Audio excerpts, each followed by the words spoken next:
psychologies of the human emotions. They often involve considerable symbology and references to mythology, and they are based on hypotheses that are hotly debated. As a result, there are various schools of psychotherapy with their different aims and methods. Simplicity is one of the earmarks of truth, and so we will describe a simple, workable, testable map of the emotions that can be verified by subjective experience as well as by objective testing.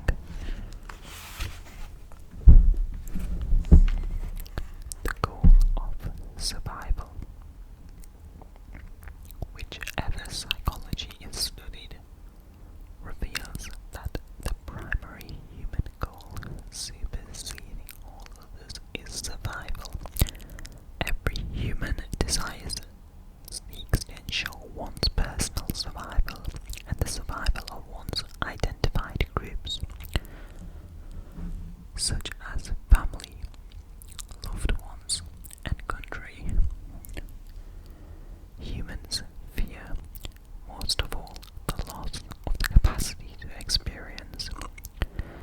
To that end, people are interested in the survival of the body because they believe that they are the body, and therefore they need the body to experience their existence.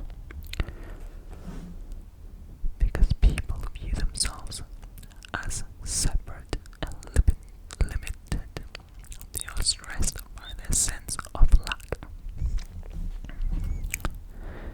It is common for humans to look outside of themselves for the satisfaction of their needs. This leads them to experience themselves as vulnerable because they are insufficient unto themselves. I think I've definitely experienced that before.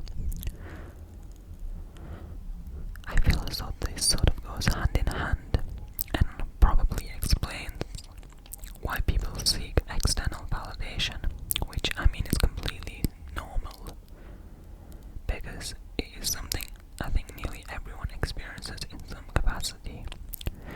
But I think it does have something to do with this sort of lack of feeling complete within oneself.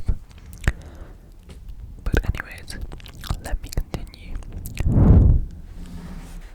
The mind is therefore a survival mechanism, and its method of survival is primarily the use of emotions. Thoughts are engendered by the emotions, and eventually emotions become shorthand for thoughts. Thousands and even millions of thoughts can be replaced by a single emotion. Emotions are more basic and primitive than mental processes. Reason is the tool the mind uses to achieve its emotional ends. When used by the intellect, the basic underlying emotion is usually unconscious or at least out of awareness. When the underlying emotion is forgotten or ignored and not experienced, people are unaware of the reason for their actions, and they develop all kinds of plausible reasons. In fact, they frequently do not know why they are doing what they are doing.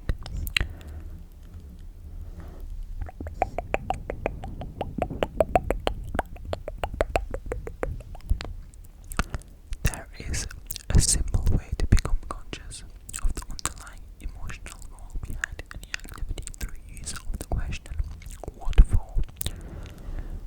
With each answer, what for is asked again and again until the basic feeling is uncovered.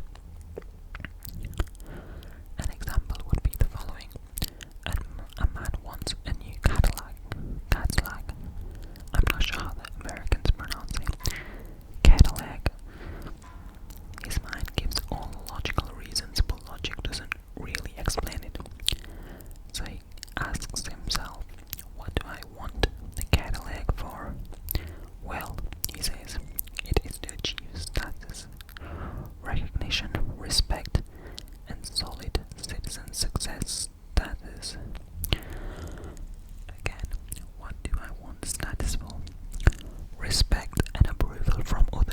remains same, and to ensure that respect, again, what do I want respect and approval for?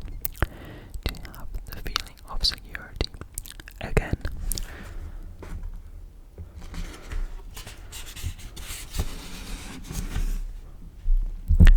What do I want the security for? To feel happy.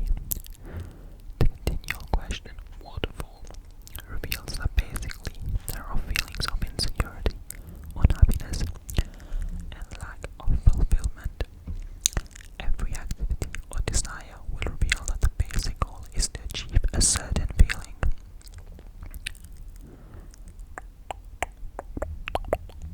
There are no other goals than to overcome fear and achieve happiness.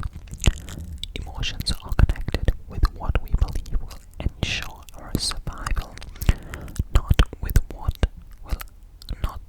what actually will. Emotions themselves are actually the cause of the basic fear that drives everyone to seek security constantly. Moving on, the scale of emotions. For simplicity and clarity, we will utilize the scale of emotions that corresponds with the levels of consciousness. A thorough presentation of consciousness levels. This scientific basis and practical application is found in Power versus Force, the hidden determinants of human behavior. Just a second, I need to put some lip balm on because my lips feel dry.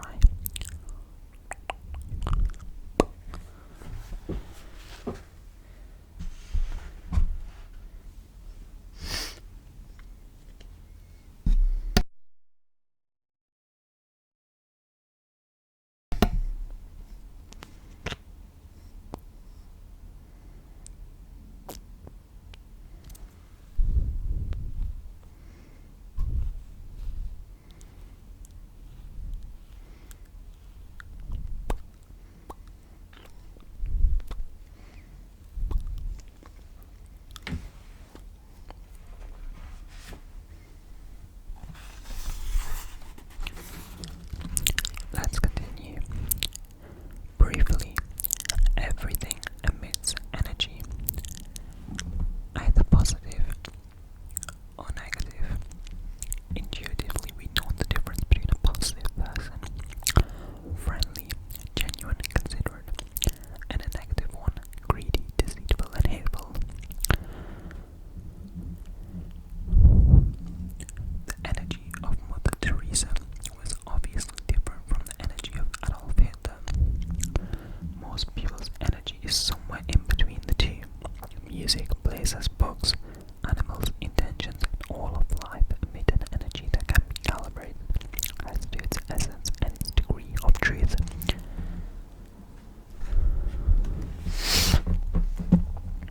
Like goes to like. The different energies constellate in attractive patterns or levels of consciousness.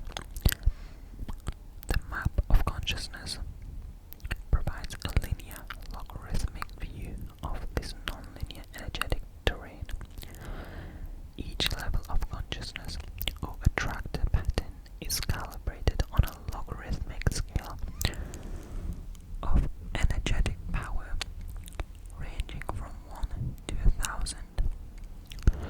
The level of full enlightenment, level 1000, at the top of the map represents the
Joy, level 540. Love that is unconditional and unchanging despite circumstances and actions of others. The world is illuminated by exquisite beauty, which is seen in all.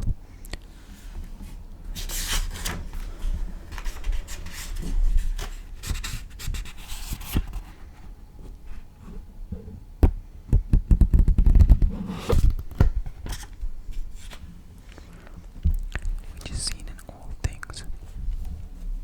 I think my phone is moving. Oh, I'm pulling on it. The perfection of creation is self-evident. There is closeness to unity and discovery of self, compassion for all, enormous patience, the feeling of at-oneness with others and a concern for their happiness, a sense of self-completion and self-sufficiency prevails. Love, level 500, a way of being that is forgiving, nurturing, and supportive. It does not proceed from the mind, rather it emanates from the heart. Love focuses on the essence of a situation, not the details. It deals with wholes, not particulars. As perception is replaced with vision, it takes no position and sees the intrinsic value and lovability of all that exists.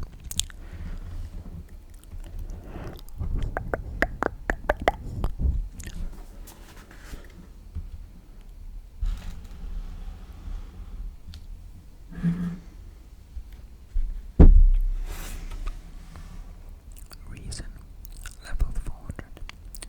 This aspect differentiates humans from the animal world. There is ability to see things in the abstract, to conceptualize, to be objective, and to make rapid and correct decisions.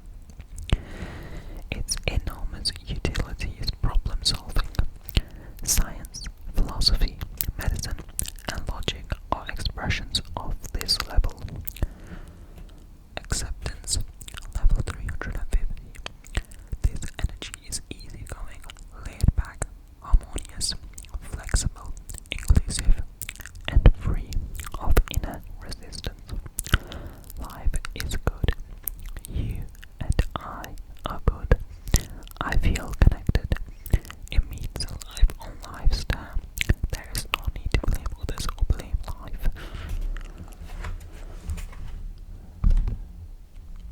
Willingness, level 310. This energy subserves survival by virtue of positivity. Positive attitude that welcomes all expressions of life. It is friendly, helpful, wants to assist, and seeks to be of service. Neutrality, level 250. This is a way of life that is comfortable, pragmatic, and relatively free of emotionality. It is okay either way. It is free of rigid positions, non-judgmental, and non-competitive. Courage, level 200. This energy says, I can do it. It is determined, excited about life, productive, independent, and self-empowered. Effective action is possible. Pride. My way is the best way, says this level. Its focus is achievement, desire for recognition, specialness, and perfectionism. It feels better than and superior to others. Anger. This energy overcomes the source of fear by force, threats, and attack.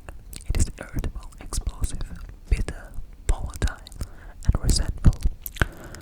It likes to get even, as in, I'll show you. Desire. It is always seeking gain, acquisition, pleasure, and getting something outside oneself. It is insatiable, never satisfied, and craving. I have to have it, give it to me. Give me what I want, and give it to me now. Fear. This energy